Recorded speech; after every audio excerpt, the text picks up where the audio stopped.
অস্থিতিশীলতা বিনাশে কর্মরত কিছু দেশি বিদেশি চক্রেরও ইন্ধন রয়েছে বলে ধারণা করা হয়। স্বপ্নের পদ্মা সেতু প্রকল্পের ঢাকা কেন্দ্রের প্রবেশদ্বারে বঙ্গবন্ধুকে স্মরণ করে স্থাপিত হতে যাওয়া ভাস্কর্য নিয়ে একটি বিতর্ক তৈরি হয়েছে।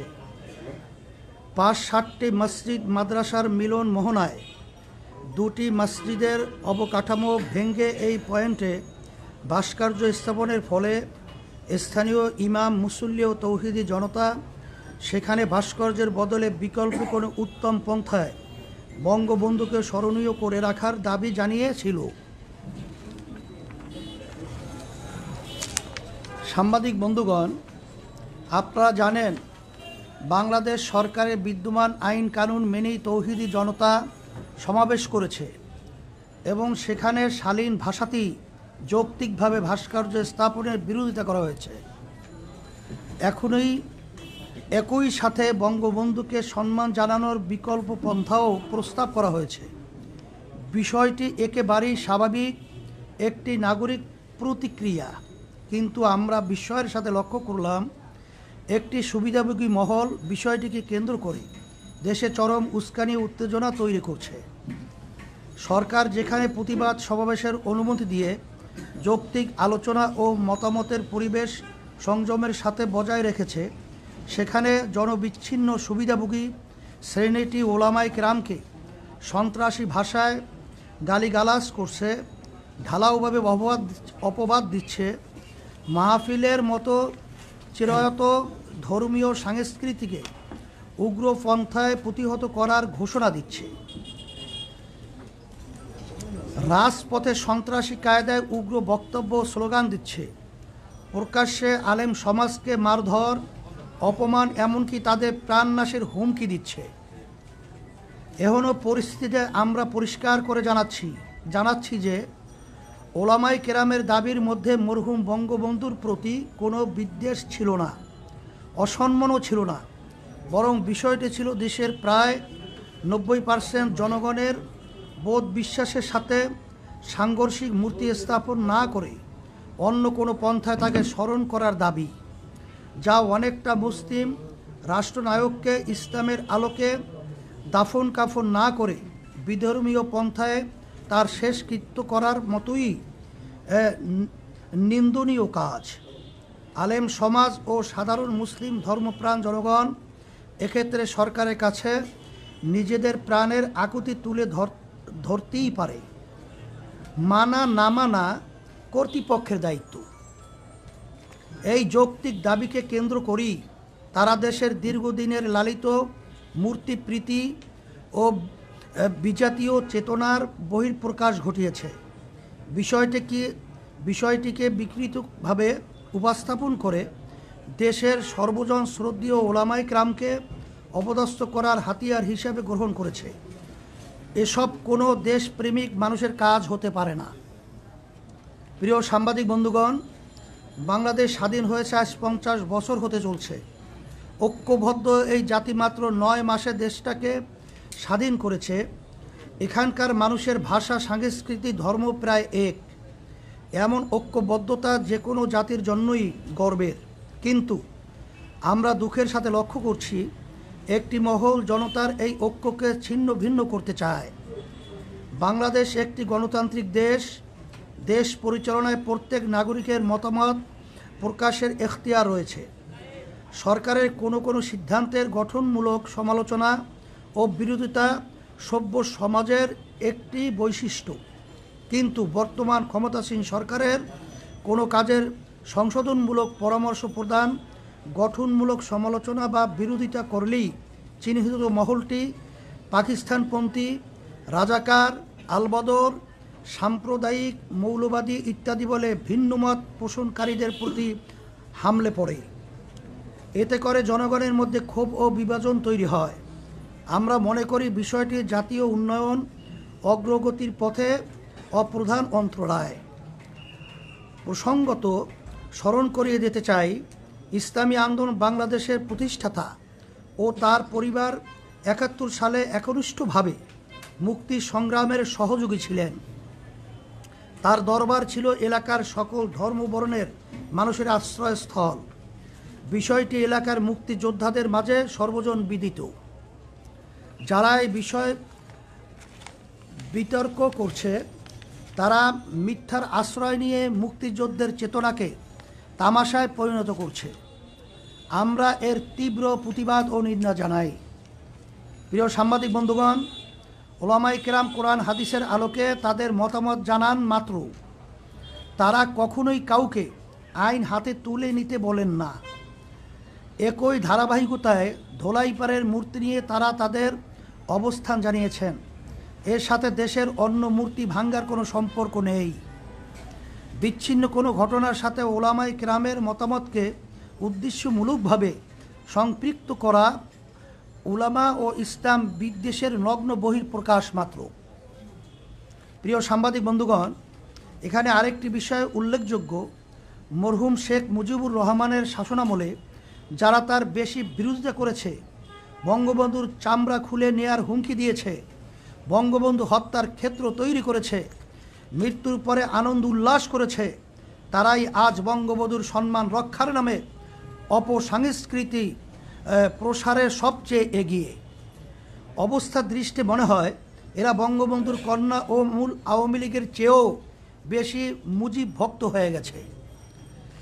এখানে মনে হওয়া যৌক্তিক যে বঙ্গবন্ধুর সম্মান তাদের উদ্দেশ্য না, বরং তাওহীদ বিরোধী মূর্তিবাদী আদর্শ বিস্তারই তাদের মুখ্য উদ্দেশ্য, যা এদেশের বৃহত্তর জনগোষ্ঠীর চেতনা বিরোধী।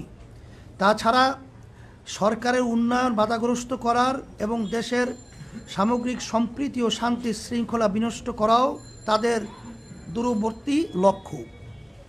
প্রিয় সাংবাদিক বন্ধুগণ, ভাস্কর্য মূর্তি ইস্যুতে চরম উস্কানির মুখেও দেশের শান্তি ও স্থিতিশীলতা বজায় রাখার স্বার্থে ইসলামী আন্দোলন বাংলাদেশ সীমাহীন ধৈর্যের পরিচয় দিয়ে এসেছে। কিন্তু এরই মাঝে গতকাল মুক্তিযুদ্ধ মঞ্চ নামের একটি ভুইফোর সংগঠন ইসলামী আন্দোলন বাংলাদেশের সিনিয়র নায়েবে আমির মুফতি সৈয়দ মোহাম্মদ ফয়জুল করিমের নামে একটি জঘন্য মিথ্যা মামলা দায়ের করেছে। সঙ্গে আরও দুইজন বিশিষ্ট আলেম আল্লামা জুনায়েদ বাবুনগরী ও মাওলানা মামুনুল হকের নামেও মিথ্যা মামলা দায়ের করা হয়েছে।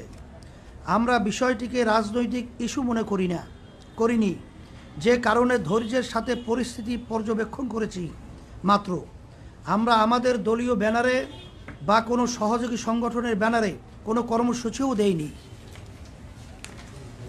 উগ্রবাদী শক্তি ও তাদের উচ্ছৃঙ্খল সহযোগীরা আমাদের নীরবতাকে দুর্বলতা ভেবেছে। আমি সরকারকে এসব অন্যায় সীমালঙ্ঘনকারীদের নিবৃত্ত করার অনুরোধ জানাই ও ক্ষমতাধীন সরকার এবং তাদের সুবিধাভোগী উগ্র সমর্থকদের সতর্ক করে বলতে চাই, এদেশের ধর্মপ্রাণ সাধারণ মুসলমানরা আজ ঐক্যবদ্ধ। শান্তিপ্রিয় ধর্মপ্রাণ মানুষের ধৈর্যেরও একটা সীমা আছে। আমরা অনেক অপমান সহ্য করেছি। সরকার যদি তাদের সুবিধাভোগী উগ্র সমর্থক এবং দেশের বিরুদ্ধে ষড়যন্ত্রকারী শক্তিগুলোর বাড়াবাড়ি ও উস্কানিমূলক কর্মকাণ্ড বন্ধ করতে ব্যর্থ হয়, তাহলে সাধারণ দেশপ্রেমিক জনতা ও ধর্মপ্রাণ মানুষ তাদের বিরুদ্ধে প্রতিরোধ গড়ে তুলতে বাধ্য হবে। প্রিয় সাংবাদিক বন্ধুগণ, মূর্তি বা ভাস্কর্য নিয়ে বিরাজমান পরিস্থিতিকে আমরা দেশ বিরোধী অপশক্তির চক্রান্ত আকারে দেখছি। আমরা মনে করছি ওরা বাংলাদেশের মানুষের ঐক্য বিনষ্ট করে ভিনদেশি এজেন্ডা বাস্তবায়ন করতে চায়, সামাজিক ও ধর্মীয় অস্থিতিশীলতা তৈরি করতে চায়। এ বিষয়টিতে সরকারের অবস্থান নিয়েও আমরা হতাশ। সাধারণ মানুষের নিয়মতান্ত্রিক একটি দাবিকে কেন্দ্র করে যখন কুচক্রী মহল দেশে ওলামাদের বিরুদ্ধে উগ্রতা ছড়াচ্ছে, তখন তারা তা দমন না করে আরও উৎসাহ দিচ্ছে। আমরা মনে করি তাদের এই ভূমিকা বরং বন্ধুকে ছোট করছে, তার সম্মানকে মানুষের চেতনার সাথে সাংঘর্ষিক অবস্থানে ঠেলে দিয়েছে, অথচ এর কোনো দরকার ছিল না। জনগণ মনে করছে সরকার তাদের ব্যর্থতা, দুর্নীতি এবং অনিয়ম আড়াল করতেই এই অপকৌশলের আশ্রয় নিয়েছে। পরিশেষে আজকের সংবাদ সম্মেলন থেকে আমরা ইসলামী আন্দোলন বাংলাদেশের সিনিয়র নায়েবে আমির, দেশের বিশিষ্ট রাজনৈতিক ও ধর্মীয় ব্যক্তিত্ব মুফতি সৈয়দ মোহাম্মদ ফয়জুল করিম, আল্লামা জুনায়েদ বাবুনগরী এবং মাওলানা মামুনুল হক এর মিথ্যা মামলা প্রত্যাহারের দাবি জানাচ্ছি। পাশাপাশি যারা দেশের ওলামা সমাজকে এবং সম্মানিত ধর্মীয় ব্যক্তিদেরকে অশালীন ভাষায় গালিগালাজ করে, কটূক্তি করে, ব্যঙ্গ কার্টুন প্রকাশ করে, অপমান অপদস্থ করে প্রাণনাশের হুমকি দেয়, সংঘাত মারামারি ও মল্লযুদ্ধের আহ্বান জানায়, তাদের বিচারের আওতায় এনে শাস্তির দাবি করছি। আমরা আশা করছি সরকার আমাদের যৌক্তিক দাবি মেনে নিয়ে দেশকে অস্থিতিশীল পরিস্থিতির হাত থেকে রক্ষা করার উদ্যোগ গ্রহণ করবে।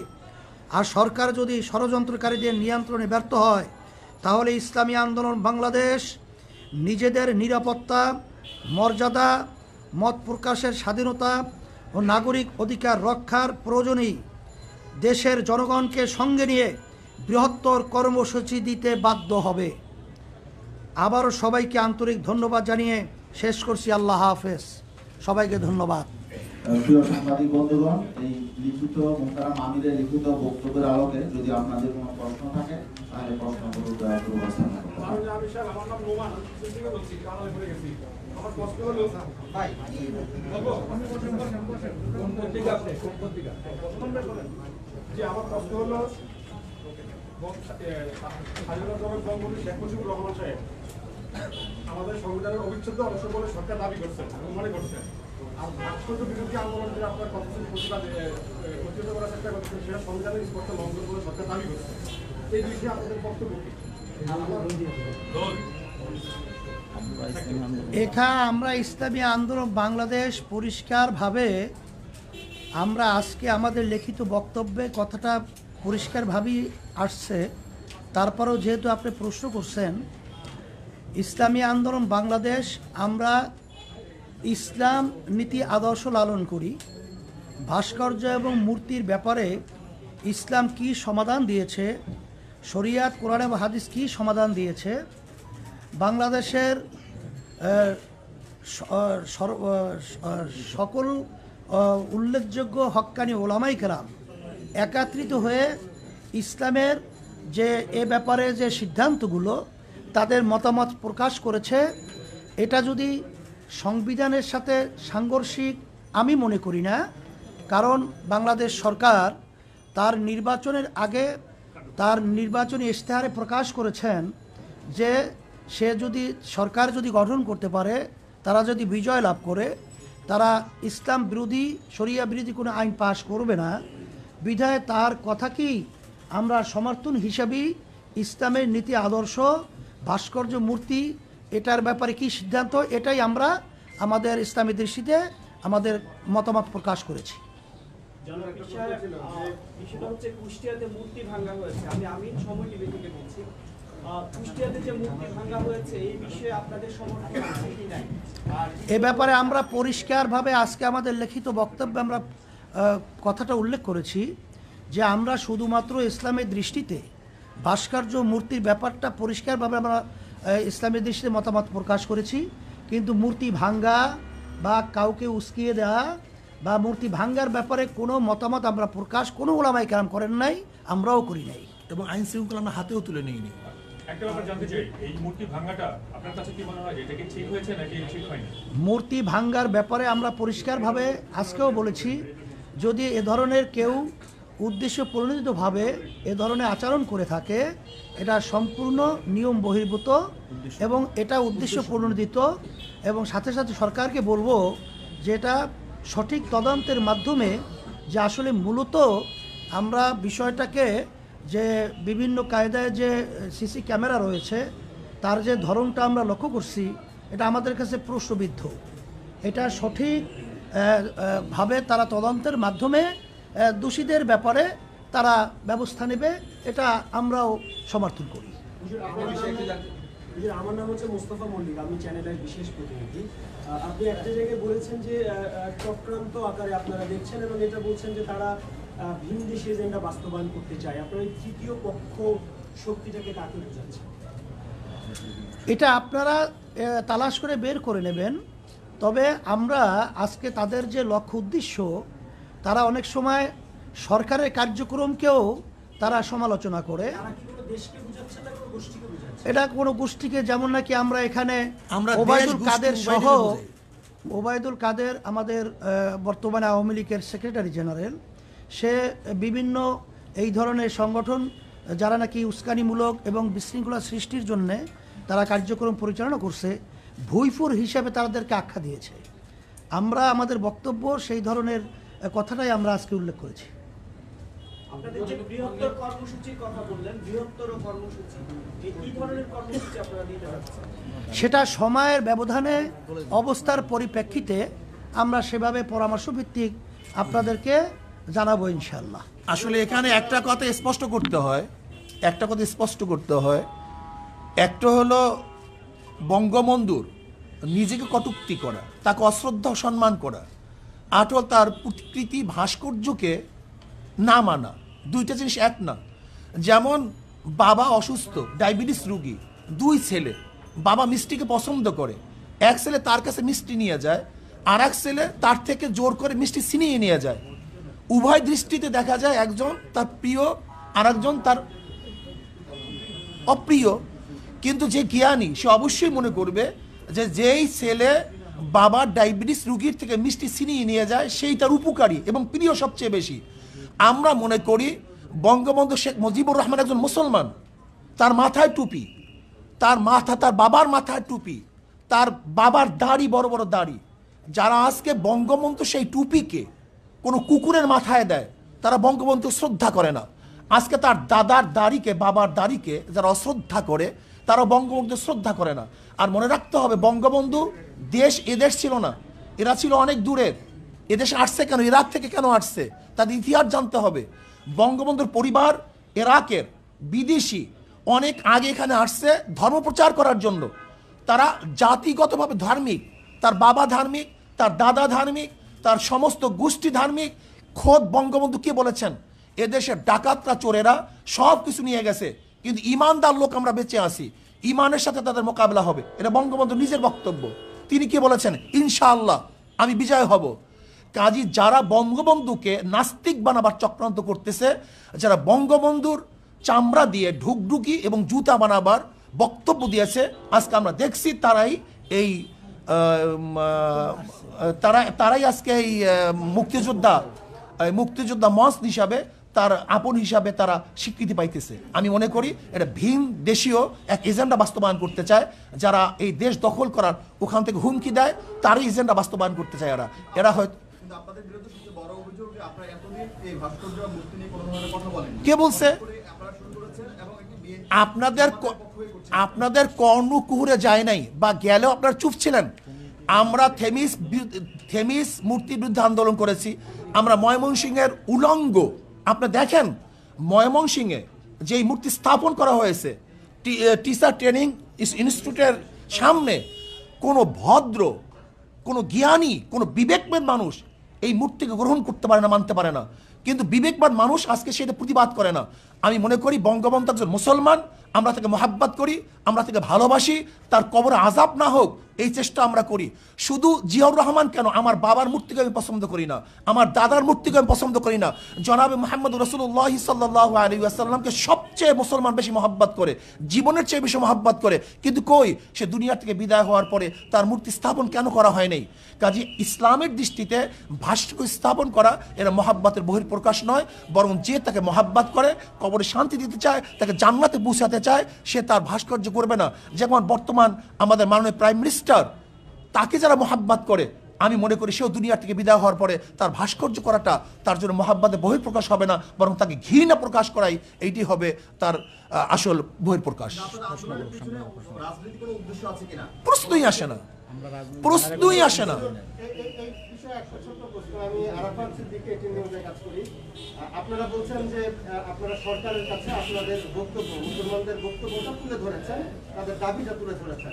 সেই দাবিটা তুলে ধরতে তো প্রধানমন্ত্রীর কাছে আপনারা সরাসরি যেতে পারতেন। আমাদের দেশের প্রক্রিয়া এইভাবে, আমাদের দেশের প্রক্রিয়া দাবি, সরকারের কাছে দাবি জানাবার প্রক্রিয়া হলো জনসাধারণকে সামনে নিয়ে তাদের বক্তব্য উপস্থাপন করা। এইটি আমাদের দেশে প্রক্রিয়া, গণতান্ত্রিক রাষ্ট্রের পদ্ধতি প্রক্রিয়া এইভাবেই হয় দাবি জানাবার। আমরা ইরশাদ হাসান নিউজ 24 এ কাজ করি। যে সংগঠনগুলোর কথা বলছেন বা যারা আপনাদের সাথে মামলা করেছেন তাদের দাবি হচ্ছে যে ভাস্কর্য এবং মূর্তি এক নয়, এবং গেল কয়েকদিন ধরে এই ধরনের বক্তব্য আমরা গণমাধ্যমে পাচ্ছি। তো আসলে আপনাদের কাছে এটা দেখেন, আমি একটুখানি এটার সাথে একটু যুক্ত করতে চাই যে সরকার মানে যাদের পক্ষ থেকে মামলাগুলো করা হয়েছে কিংবা যারা এই যে আপনাদের বিরোধিতা করছে তারা বলার চেষ্টা করছে যে শুধুমাত্র বাংলাদেশেই না, পৃথিবীর বিভিন্ন ইসলামী দেশেও নানান ধরনের ভাস্কর্য তৈরি হয়েছে এবং সেগুলো তাদের ঐতিহ্যকে লালন করছে। সুতরাং ভাস্কর্য এবং মূর্তি এক নয়, এবং ভাস্কর্য আসলে শরীয়ত বিরোধী নয়, এবং যারা ভাস্কর্য বিরোধিতা করছে তারা ধর্মের অবদানটা দিচ্ছে। আপনাদের যুক্তিটা বলুন। ব্যাস আলহামদুলিল্লাহ, কত সহজ। যদি তারা ভাস্কর্য স্থাপন করে, মূর্তি স্থাপন করবে না, যদি এটা সরকারের আন্তরিকতা হয় তাহলে এখন প্রমাণ করা দরকার ভাস্কর্য মূর্তি এক কি এক না। যদি এক না হয় তাহলে দ্বিতীয় প্রশ্ন আসবে, আর যদি এক হয় তাহলে তারা ফিরে আসবে। আমি প্রশ্ন করতে চাই, যারা মূর্তি স্থাপন করে তাদেরকে কি বলা হয়? ভাস্কর বলা হয়। আর যারা ভাস্কর্য স্থাপন করে তাদেরকে বলা হয়, তাদের ভাস্কর বলা হয়। সহজ কথা। মূর্তি স্থাপন, মূর্তি যে বানায় তাকেও ভাস্কর বলা হয়, যে ভাস্কর বানায় তাকেও ভাস্কর বলা হয়। গতকালকেও যে বঙ্গবন্ধুর যে কুষ্টিয়ায় মূর্তি ভাঙা হয়েছে বা আপনারা যেটা বলেন ভাস্কর্য ভাঙা হয়েছে, কলকাতার অনলাইন পত্রিকায় নিউজ হয়েছে যে বাংলাদেশে বঙ্গবন্ধুর মূর্তি ভাঙায় নিয়ে উত্তেজনা তৈরি হয়েছে, এবং কলকাতা আনন্দবাজার পত্রিকা সহ অনেক পত্রিকার আমাদের কাছে রেফারেন্স আছে যে সেখানে মহাত্মা গান্ধীর যে ভাস্কর্য এটাকে মূর্তি বলা হয়েছে, এবং লেনিনের যে ভাস্কর্য এটাকে মূর্তি বলা হয়েছে, বিবিসিতে বলা হয়েছে। লেনিনের 100 বছর পূর্তিতে আনন্দবাজার সেটা সম্পাদকীয় করেছে, তাই না? এবং সেই যে বিভিন্ন জাদুঘরে প্রিয়াঙ্কা চোপড়া এবং এই যে শ্রীদেবী তাদের মূর্তি স্থাপন করা হয়েছে, এটাকে মূর্তি বলা হয়েছে। তো পূজা করে না কেউ, তো ভাস্কর্য। শোনো, স্পষ্ট ইসলামের দৃষ্টিতে আমি পরিষ্কারভাবে বলতে চাই, একটা হলো ভাস্কর্য বা মূর্তি স্থাপন করা, আর সেটাকে পূজা করা। যদি কেউ মূর্তিকে পূজা করে সেটা শিরক হবে, আর স্থাপন করে হারাম হবে, নাজায়েজ হবে। যেমন কেউ যদি মদ পান করে হারাম হবে, কেউ যদি জায়েজ মনে করে বেঈমান হবে, কুফুর হবে। কেউ নামাজ না পড়লে ফাসেক হবে, কেউ অস্বীকার করলে কাফের হবে। ঠিক কেউ মূর্তি স্থাপন করলে এটা হারাম হবে, নাজায়েজ হবে। কেউ সেখানে সেজদা করলে, তার কাছে আরাধনা করলে সেটা শিরক হবে। একই জিনিস।